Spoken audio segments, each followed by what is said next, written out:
Assalamualaikum warahmatullahi wabarakatuh. Perkenalkan, nama saya Hairun Nihla, biasa dipanggil Ibu Nila. Saya di sini dari Universitas PGRI Semarang untuk latihan mengajar di magang 3. Saya sudah semester 7. Rumah saya di Gringsing, Jawa Tengah, Indonesia. Tepatnya di sebelah jembatan Kalikuto. Boleh kapan-kapan kalian bisa main ke rumah saya.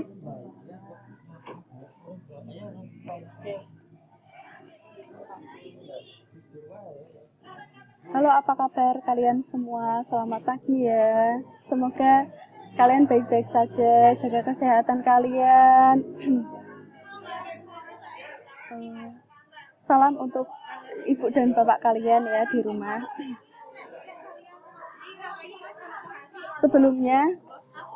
Sebelum kita memulai materi pembelajaran, alangkah baiknya berdoa terlebih dahulu sesuai dengan agama masing-masing. Berdoa dimulai.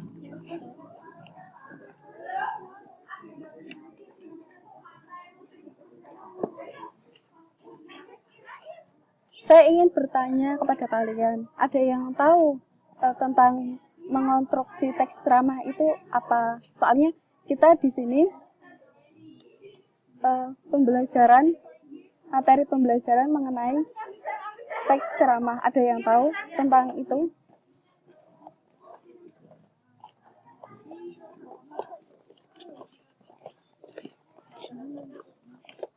Jadi, mengonstruksi teks ceramah itu, penceramah biasanya orang-orang yang menguasai bidang informasi yang disampaikan kepada khalayak umum, diperuntukkan untuk didengarkan kepada orang lain dengan media yang dibicarakan langsung di kelas atau di tempat-tempat tertentu dan acara-acara tertentu melalui sarana komunikasi, televisi, radio, internet, dan media informasi lainnya.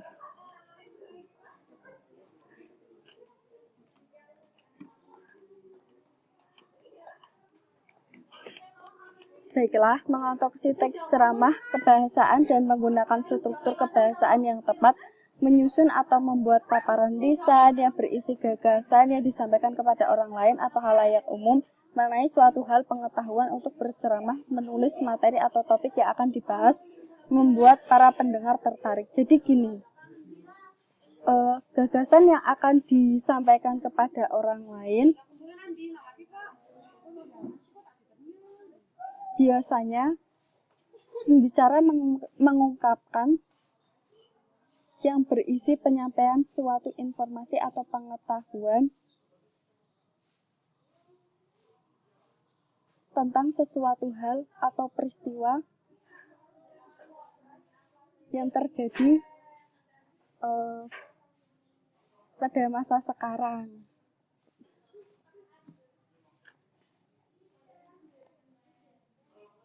Sementara itu, bisa untuk khotbah, pembicara di depan umum yang berisi penyampaian pengetahuan, keagamaan, dan praktek beribadah.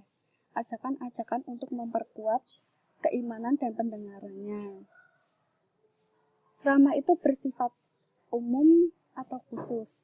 Nah, ceramah itu bersifat umum, yang menyampaikan suatu pengetahuan, informasi, atau isu-isu tertentu yang umum mencakup semua bidang dan disampaikan oleh pakar atau ahli-ahli dalam bidangnya.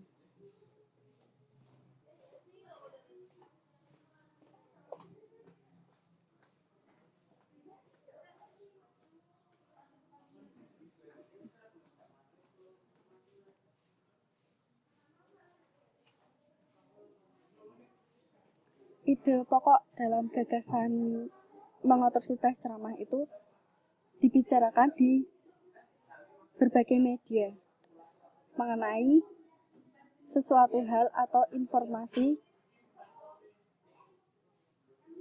biasanya terletak pada gagasan utama berada di awal paragraf. Di awal paragraf penyampaian.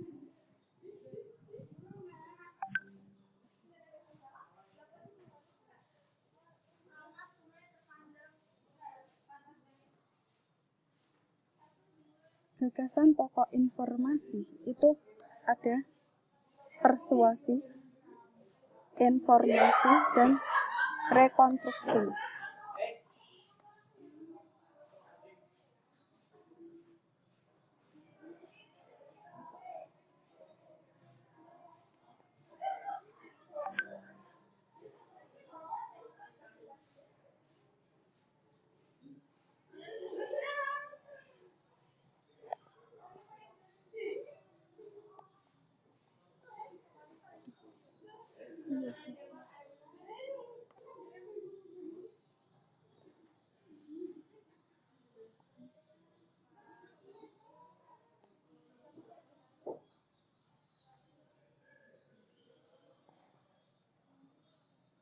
Masalah yang sedang hangat-hangatnya atau terkenal dibicarakan dan menimbulkan minat rasa ingin tahu tentang kejadian suatu hal menjadi pilihan yang baik. Tetapi gagasan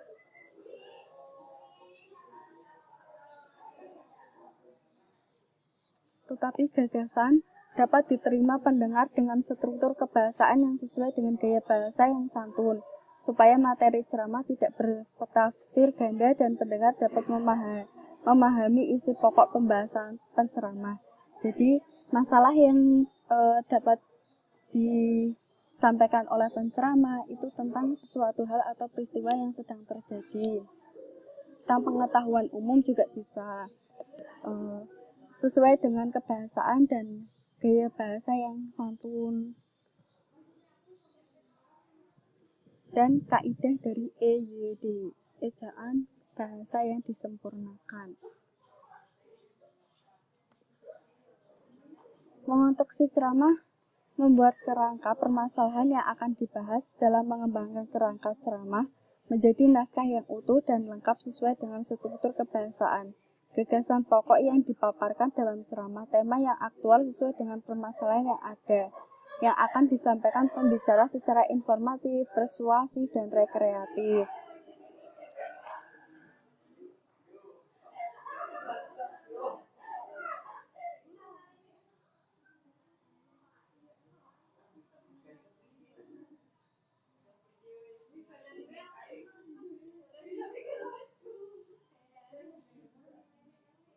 Gagasan pokok teks persuasif itu tentang berbincang-bincang berhubungan dengan materi yang sesuai dengan ceramah yang akan disampaikan. Nah, informatif itu sesuai dengan informasi atau kejadian yang terjadi pada saat ini. Rekreatif itu sesuai dengan ekspresitas dan kreativitas kalian dalam membuat teks ceramah atau ide-ide pokok dalam teks ceramah. Menentukan ide pokok dalam teks ceramah. Struktur, ciri kaidah, dan sebagainya dapat disesuaikan dengan pendahuluan, isi, inti pembicara, dan salam penutup.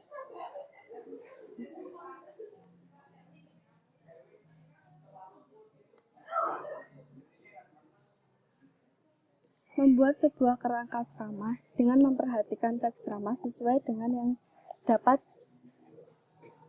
pengantar, pendahuluan, teks ceramah, pembukaan, pengantar, inti gagasan, simpulan, ucapan, salam penutup. Pokok gagasan yang dipaparkan dalam ceramah harus menarik perhatian pendengar. Penceramah memilih topik permasalahan atau tema yang aktual supaya pendengar tertarik mendengarkan yang diperbincang-bincangkan melalui televisi, surat kabar, jaring sosial, internet, dan berbagai media di halayak umum, untuk disebarkan di halayak umum.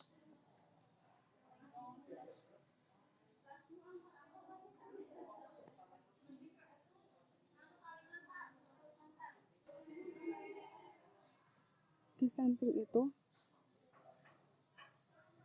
struktur teks ceramah itu meliputi bagian pembuka, isi, dan penutup. Jadi, kita dapat membuka ceramah dengan struktur teks dari kaidah kebahasaan teks ceramah tersebut.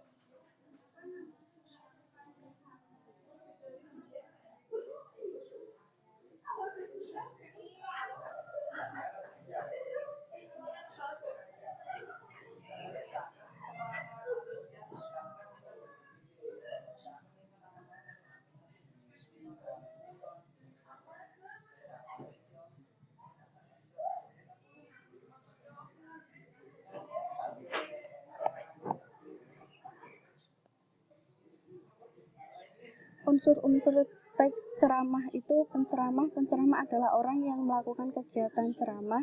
Untuk menjadi penceramah, seseorang harus memiliki ilmu yang menyampaikan materi secara sesuai kepada pendengar. Kedua, pendengar. Pendengar merupakan penerima nasihat-nasihat dari penceramah. Dalam hal ini, pendengar bisa siaga, tidak terbatas status sosial, umur, jenis, kelamin, latar belakang, dan lain-lain. Materi dalam ceramah berasal dari ajaran-ajaran agama. Yang bagus, ceramah yang mampu membuat pendengar tergugah dan terdorong untuk melakukan nasihat yang disampaikan oleh penceramah. Selain itu, materi hendaknya disusun secara sistematis, sehingga materi yang disampaikan dapat diterima pendengar dengan baik. Nah, metode ceramah di sini itu dapat disampaikan dengan berbagai cara, yaitu yang pertama, metode ceramah tanpa persiapan. Biasanya penceramah yang dilakukan metode ini sudah memiliki jam terbang, pembicara yang cukup tinggi. 2. Menghafal. Dilakukan dengan persiapan kemudian menghafal. 3. Membaca naskah. Melakukan ceramah dengan naskah lengkap. Extemporan, yaitu metode ceramah yang menuliskan pokok-pokok pikiran sebagai catatan pengingat. Media ceramah alat yang digunakan untuk menyampaikan materi kepada pendengar. Ceramah di zaman sekarang tidak hanya dilakukan di rumah ibadah, tetapi juga bisa di banyak tempat. Adapun kegiatan ceramah bisa dilakukan secara langsung atau direkam sehingga pendengar bisa melihat dari internet atau televisi. Terus struktur teks ceramah. Nah, yang sudah saya sebutkan tadi itu ada pendahuluan, yaitu pembuka. Bagian inti berisi salam pembuka, ucapan penghormatan, dan ucapan syukur. Pengantar, bagian ini paragraf pengantar yang mengarah pada topik, biasanya mengantar berasal dari informasi atau berita yang aktual yang masih terkait dengan topik ceramah. Isi ceramah, inti berisi paparan dari penceramah, pendengaran umum, ilustrasi dari materi yang akan disampaikan. Gagasan, ide besar yang ingin disampaikan kepada pendengar. Ceramah yang baik berisi satu gagasan besar yang kemudian dikembangkan dalam subtopik. Penutup itu ada simpulan, ucapan permohonan maaf, dan salam penutup.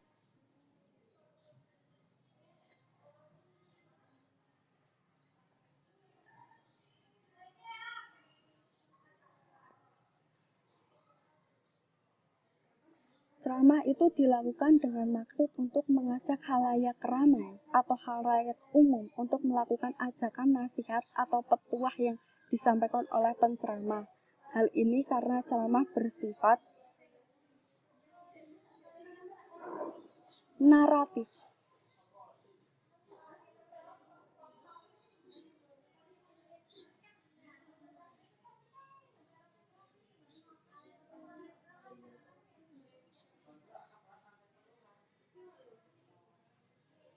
Terus ada lagi